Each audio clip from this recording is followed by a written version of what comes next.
మార్కెట్లో మాట్లాడాను. ఇక్కడ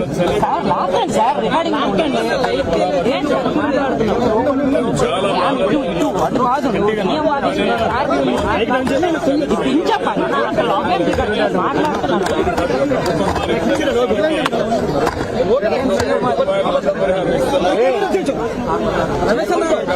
యాభై లక్షలు ఇస్తున్నాం.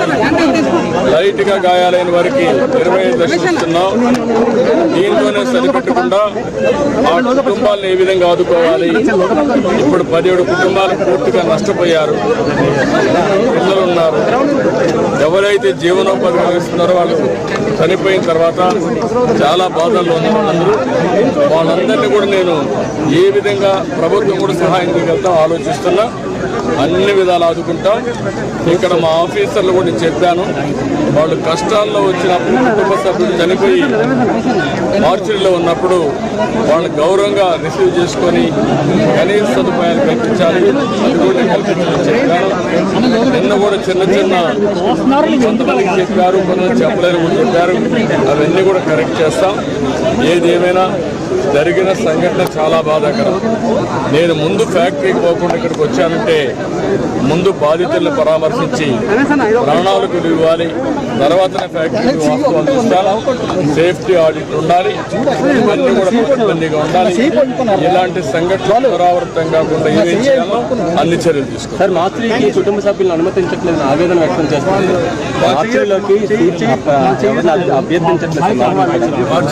మార్చి ఎవరిని కూడా పర్మిషన్ ఇవ్వట్లేదు ఆవేదన వ్యక్తం చేస్తున్నారు. బాధ నాకు అర్థమైంది. కూడా చెప్పాను. ఈ సమయంలో కూడా వైసీపీ నేతలు విమర్శలు చేస్తున్నారు.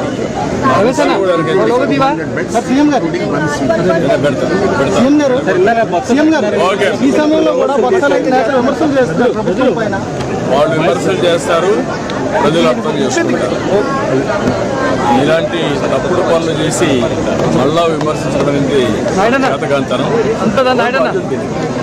నేనే బాధ్యత. నేను వచ్చి 60 రోజులైంది. చేతగాని అసమర్థ వల్ల వ్యవస్థ కూలిపోయింది. సంఘటన జరుగుతుంది. అది గుర్తుపెట్టుకోవాల్సిన అవసరం. తప్పుడు పనులు చేసేవాళ్ళు ఇట్లే మాట్లాడుతూ ఉంటారు. ఏదో శవాల కాడ వయసులు ఏర్పడిన రకం ఇంటి మాట్లాడాలి. సంఘటన ఏంటి, ఇక్కడ జరిగింది, ఎందుకు జరిగింది, వాళ్ళు ఆదుకునేది అది చేస్తా. మంచి పద్ధతి కాదు. చాలా క్లియర్గా చెప్తున్నా. ఇలాంటి తప్పుడు పనులు చేయాలి.